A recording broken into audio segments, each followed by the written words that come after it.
NFL offensive tackle Chad Wheeler choked and attacked his now ex-girlfriend, Aaliyah Taylor, who is very pretty, by the way. She's gorgeous. So I don't understand why this dude messed up this woman's pretty face. What an asshole. Anyways, Chad Wheeler played 4 seasons in the NFL with the New York Giants and the Seattle Seahawks. Now, Wheeler has a bipolar disorder, and he has medication for it, but he stopped taking it. Now, here's the thing. He choked and attacked his ex-girlfriend, but they happen to say that he allegedly choked and attacked his ex-girlfriend. And the definition of alleged, that means without proof. So they're trying to say that there's no proof that he choked and attacked, which I think is effed up and ridiculous, because in this video, they're going to have some pictures of her where she is bleeding from the nose. And trust me, it's not pretty, and it's very uncomfortable to see. Okay? So there is proof that the dude choked and attacked her. So I'm sick and tired of them saying that so-and-so alleged without proof, when there is proof. It always comes to somebody who's white who did this, but when it comes to like a black person committing a crime, they don't say alleged. Like, they just completely said that he straight up choked and attacked or whatever, and they don't say alleged. Like, they're saying that black people are the most up to no good mofos. It's like, stop assuming that anybody can be up to no good regardless of the color. Stop it. It's annoying. Chad Wheeler is bipolar, and he's been taking his medication, but he stopped taking it. And I'm guessing he didn't need to take it anymore since he was feeling great. Either way, he still should have continued taking his medication since he is still bipolar. This is like Kanye West, for an example. Kanye is bipolar, and if Kanye doesn't take his medication, then he's going to have his mood swings where he'll lash out on people for whatever reason. And Kanye doesn't like taking his medication because he says that it messes up his creativity. And I get that. But if you need to take your medication that'll prevent you from having mood swings where you're taking it out on people, lashing out like your wife or his ex-wife, now his ex-wife, Kim Kardashian, since, you know, Kanye and Kim are getting a divorce. It sucks for their kids that their mommy and daddy are getting a divorce. You hate for kids to be in that situation. But yeah, you need to take your medication, Kanye, regardless of it messing up your creativity, which I understand. Chad Wheeler was known for having long hair, and he loved his long hair. He would never cut it off. But out of nowhere, he shaves his head. So he had the audacity to tell Aaliyah to bow down to him. She asked him why, and he didn't even give her an answer. I still have to regularly get like my concussion checked. I have bolts and a steel plate I'm going to have forever in my arm. I'm going to have to deal with this the rest of my life. That's the reality for 27-year-old Aaliyah Taylor after she says she was attacked by her then boyfriend, Chad Wheeler. Taylor says the pair dated for 6 months with barely any arguments. We were like best friends. We did everything together. I even introduced him to my family. We would babysit my nephew together. But according to Taylor, that all changed on January 22nd, starting with a text from Wheeler that he'd shaved his head. He just loved his long hair, refused to cut it, and it surprised me and it worried me. I came home and Chad was trying to play it off as if he just kind of cut his hair, but then as time went on throughout the day, he started going downhill emotionally. Taylor later told police it was the beginning of a manic episode, adding she knew Wheeler suffered from bipolar disorder.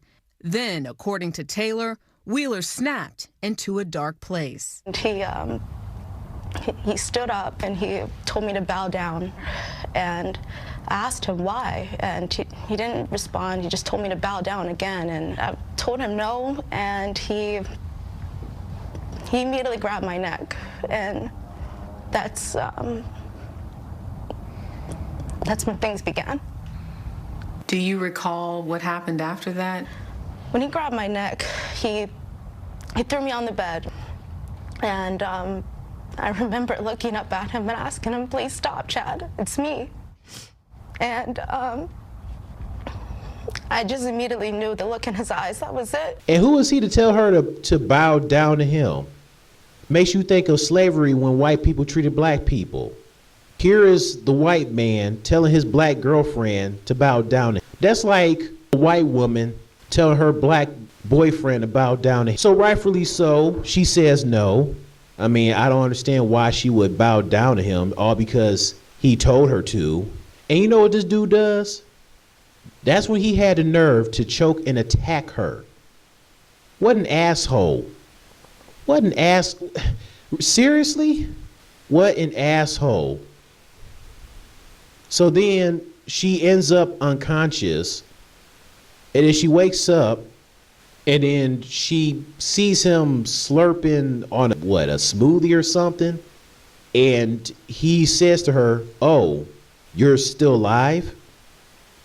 Yeah, he said that to her like he was surprised, as if he was saying, "Oh, you're still alive? Like, you're not dead yet? I could have sworn I killed you. Guess I'm going to kick up a notch and choke you and attack you even more." And so she hurry up and runs into the bathroom to call 911. He apologized, and hey, you can apologize all you want. You hurt your girlfriend, for crying out loud.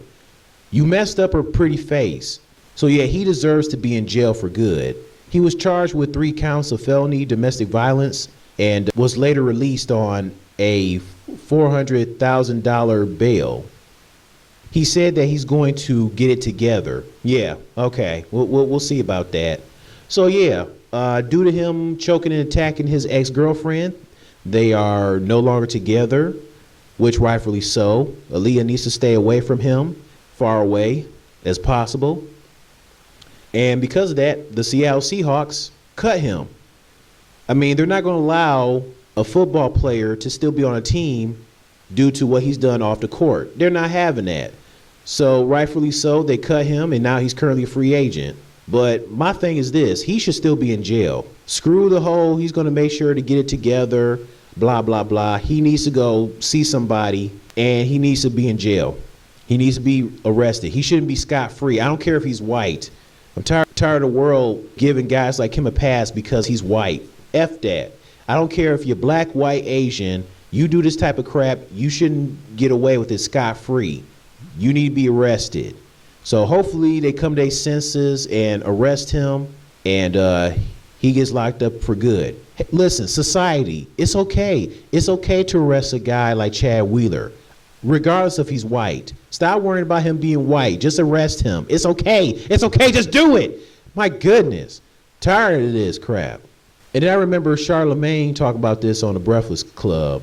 He was talking about like how, I wonder if people who don't take their medication, if they could get arrested. You know, it was just something that he was pondering, something he was thinking about. Because he was saying the guy should be arrested. He shouldn't be scot-free, and he still should have taken his medication.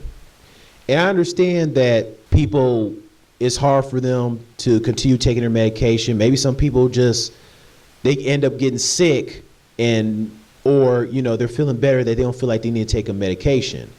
But my thing is this: regardless, you still need to take your medication, especially if you may be up to no good when it comes to society, like Chad Wheeler.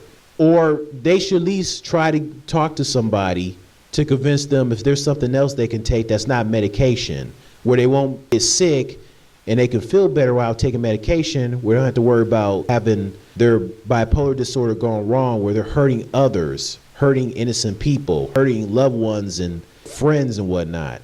Something need to be done. Heck, I think people should, I'm sorry, I'm just saying, I think people should be arrested if they're not going to take their medication and they are a menace to society. I'm just saying, I'm sorry. The world would be a better place if they did that. Sirens going off. Here come the police busting your house. Hey, you. Apparently you're not taking your medication. You're coming with us. You're arrested for not taking your medication. I'm sorry, but I'm just tired of it. Yeah, well, you're a menace to society. You've committed enough crimes. So if you don't want to listen, you're going to do the time. You don't pay the crimes, you don't do the time. You're coming with us. No, you're coming with us. You're coming with us. Shut up, you're coming. You're a menace to society. Get it together. Get in a car. Oh, that'd be sweet. Anyways, tell me your thoughts on Chad Wheeler, this jerk choking and attacking his girlfriend. And let me tell you something for those who may end up in a future relationship.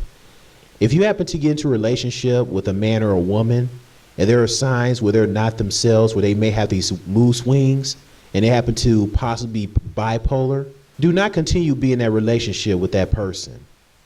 Okay? Leave as soon as possible.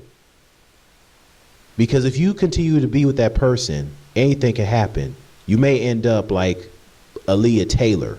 And regardless if you're in an interracial relationship or not, if your boyfriend or girlfriend or husband or wife tells you to bow down for no reason, do not do it. And you might want to call 911 or something, or get away from your husband or wife or boyfriend or girlfriend as soon as possible, even though you love them deeply, because you don't want to end up in a situation like what Chad Wheeler did to Aaliyah Taylor. All right, that's it. See ya.